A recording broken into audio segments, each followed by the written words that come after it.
And I can tell you with no uncertainty that miracle cures are no laughing matter. I bid you good day, sir. Oh, Mr. Marston, good to see you. How have you been keeping? I'm well, Mr. Mr. West Dickens. Nigel West Dickens of Eastcheap, London, New Waverly, New York, and Armadillo, New Austin. At your service. At my service. At everyone's service. At the service of science, of knowledge, of life. How are your wounds? Much, much better. But then they would be. Would be... I know a cure for all ailments, Mr. Marston. Ah, I'm sure you do. And I'm sure for just $2 an ounce, I could live forever. Oh, but for you, sir, I'd do a bulk discount rate of $1.95 an ounce, as long as you buy 100 ounces or more. That's a lot of immortality.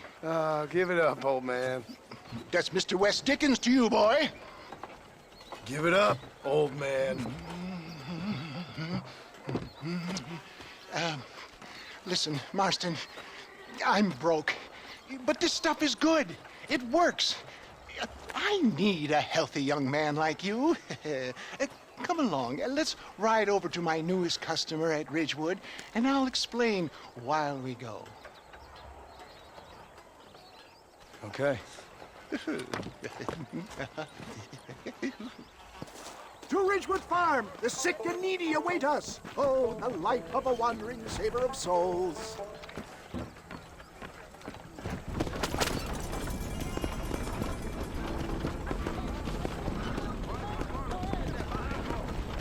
I heard about you, Mr. West Dickens. And I about you, John Marston. Hoodwinking the weak, the gullible out of their hard-earned money. My dear boy, it is you who is gullible, if I may be so bold, for heeding such ill-informed scuttlebutt. You're as full of wind as a horse with the colic. I have been blessed with the gift of language, and for that I will not apologize. But the West Dickens elixirs speak for themselves. My thousands of happy customers attest to that. Those men trying to kill you didn't look so happy. Skepticism is the bastard child of progress, John. Knowledge makes a fool into a doubting Thomas. It's the cross I bear as a pioneer in the fields of commerce and medical research. You seem to be mistaking me for an idiot. My tonic cures all known ailments, that I can guarantee you. For the love of God, try to stay on the road. But, for the sake of argument, even if it didn't, surely there is still value in giving a person the belief they can feel better. Is that not, after all, the cornerstone of religion? Faith has its own beauty. So you're God now? No, far from it. We live in progressive times, John. The spirit of free enterprise must be embraced. Except it's not free.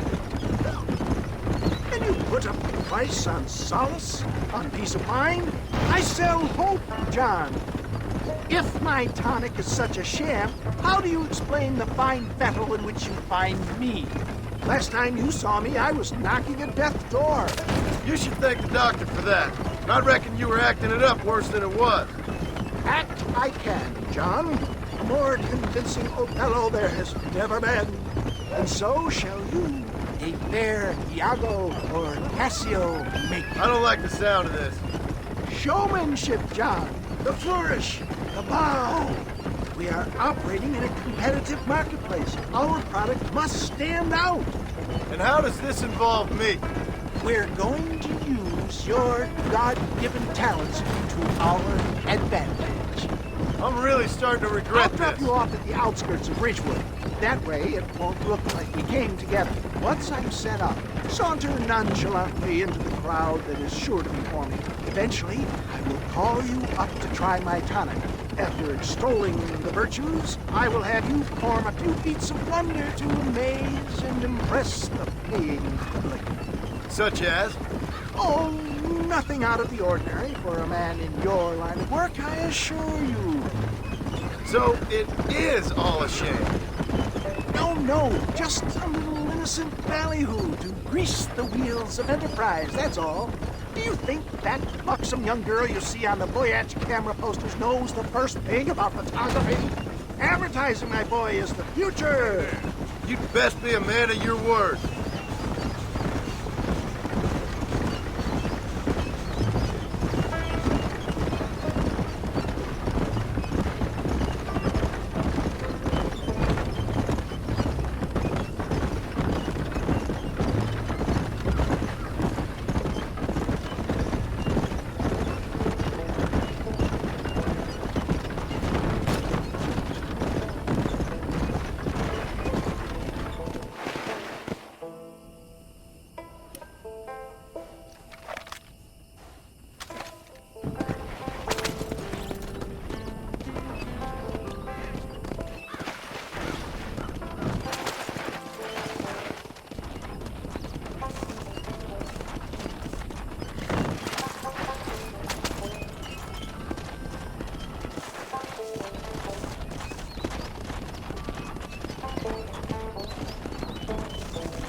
You hop out here, John.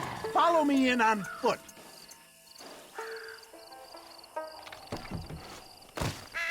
See you shortly. And remember, showmanship.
Come on, everybody, gather round. You will witness miracles. Oh, I see.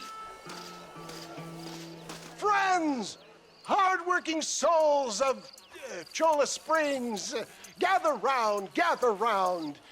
Do you suffer from rheumatism, lumbago, acute chronic sciatic, neurologic, or inflammatory pain? Well, I represent the only company that makes the genuine article that cures headaches, neuralgia, earache, toothaches, backache, swelling, sprains, sore chests, swelling of the throats, contracted cords and muscles, anxieties and ravaged nerves, stiff joints, wrenches, dislocations, cuts and bruises, and it adds vitality and vigor to the healthy man. But can you prove it, old man? Oh, I'm sure there's some customer here who could prove the qualities of it by taking a drink right now. You, sir, come up here. Step right up. That's the spirit. Ladies and gentlemen, pay close attention. This poor, wretched volunteer, entirely unknown to me, will demonstrate the effects of Dr. West Dickens' own patent tonic. Be you a cowpoke or athlete, this miraculous elixir developed with the wisdom of the East keeps the muscles supple and relaxes the cords. It loosens the joints and gives a feeling of youth and vigor to the whole system. Not possible, I hear you say. Well, doubt no longer.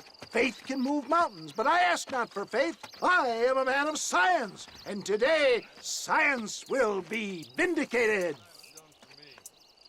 Your eyesight is greatly improved. Is that not so, friend? If you say so. That's right, it is. You heard him. What a good sport you are, sir. Now, gaze over yonder at that porch. If you squint, you may just be able to make out the skull that's hanging there. Go ahead, friend. Shoot that skull and demonstrate the miraculous eyesight you now possess.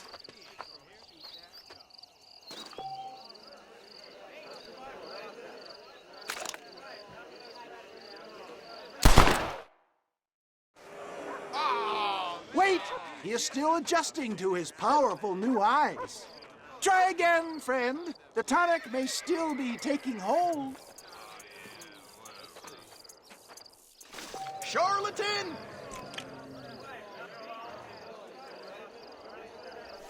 Remarkable! The eyesight of an eagle, granted by imbibing Dr. West Dickens' own patent tonic. Anybody can make that shot. This man is a fraud. If your eye's so damn sharp, why don't you try shooting my hat out of the air? My friends, our test case has been challenged to shoot a gentleman's hat out of the sky above our heads. You can fool these people, but you ain't fooling me. Right. Let's just see how sharp you is with a moving target. Here it comes.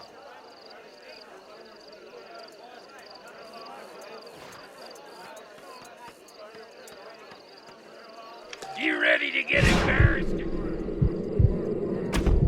Have you ever seen such an eye? Behold the power of the elixir, plucked out of the sky. Hey! Hey! What? You think you can put a hole in a man's hat and just walk away, do you? Hey, it don't work like that around here, mister. Come on! Are you a man or not? A challenge of battle has been offered to our volunteer. Let the battle commence! You're making... He is merely toying with you, ladies and gentlemen. I'm taking this nonsense. I've had about it.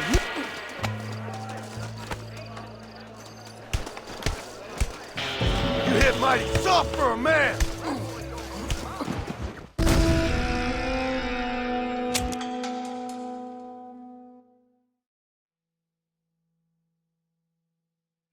Prepare for a display of Herculean brawn. Behold the miracle tonic! Can't somebody taught you a lesson?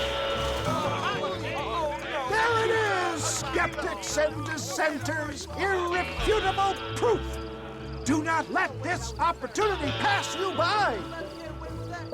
Look, he's over there. Go get him. This ends now. Watch out, he's got a gun. Who the hell do you think you are? You ain't leaving here alive. Hello there.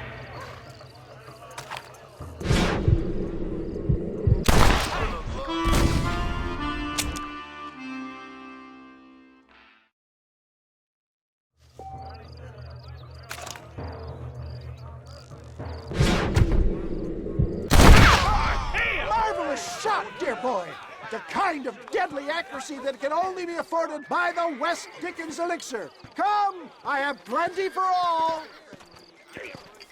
You'll be fine. Get out of my way. Hey, where are you going?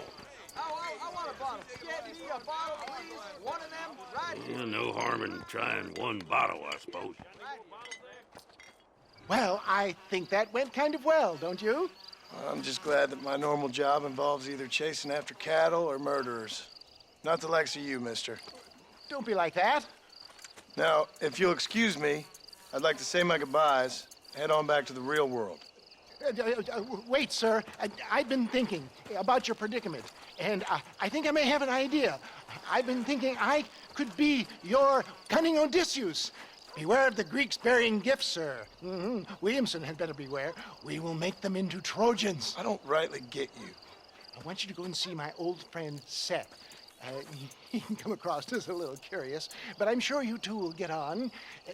He's most often found at Coots Chapel. He's very devout. Why see him?